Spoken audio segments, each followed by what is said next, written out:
Project અસ્મિતા થકી ભરૂચની નારી શક્તિને સુરક્ષા અને રોજગારીની ગેરંટી હરસંઘવીએ મહિલાઓને આપ્યા નિમણૂક પત્ર।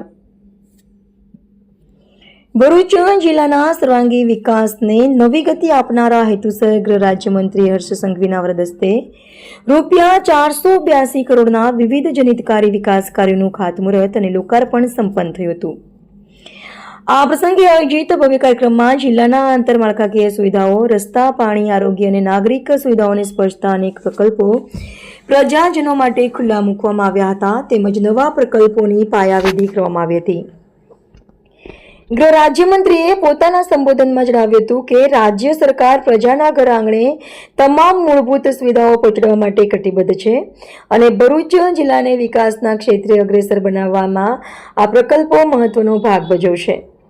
આ વિકાસ કાર્યોથી જિલ્લાના ગ્રામીણ અને શહેરી વિસ્તારોમાં માળખાકીય સવલતો વધુ મજબૂત બનશે અને સ્થાનિક નાગરિકોનું જીવન ધોરણ વધુ સુવિધાસભર બનશે। પ્રોજેક્ટ અસ્મિતા દ્વારા સ્થાનિક નારી શક્તિને આજીવિકાના સાધનો પૂરા પાડીને રોજગારીની ગેરંટી આપવામાં આવી છે, જેનાથી મહિલાઓ આર્થિક રીતે સક્ષમ બનશે। મંત્રીશ્રીએ નારી સશક્તિકરણ પર ભાર મૂકતા જણાવ્યું હતું કે મહિલાઓ સુરક્ષિત અને આત્મનિર્ભર બને ત્યારે જ ખરા અર્થમાં સમાજ અને રાજ્યનો સર્વાંગી વિકાસ શક્ય બને છે। આ પ્રસંગે જિલ્લાના વરિષ્ઠ અધિકારીઓ, રાજકીય અગ્રણીઓ અને મોટી સંખ્યામાં સ્થાનિક નાગરિકો તેમજ મહિલા લાભાર્થીઓ ઉપસ્થિત રહ્યા હતા। रिपोर्टर रवि सैयद।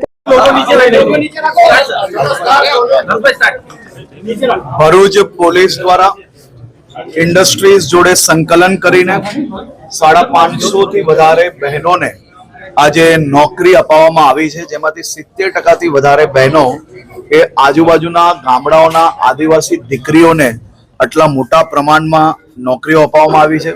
તે અદ્ભુત કાર્ય છે। હું ભરૂચ જિલ્લા પોલીસ વહીવટીતંત્ર અને બધી જ ઇન્ડસ્ટ્રીઝનો ખૂબ ખૂબ આભાર માનું છું। 18 વર્ષની દીકરી ભણીને હજી બહાર આવતાની સાથે જ નોકરી એને મળી જાય, એનાથી મોટો કોઈ વિષય જ ના હોઈ શકે। આ અદ્ભુત કાર્ય છે। આ અદ્ભુત કાર્ય બદલ ટીમ ભરૂચને હું ખૂબ ખૂબ અભિનંદન આપું છું।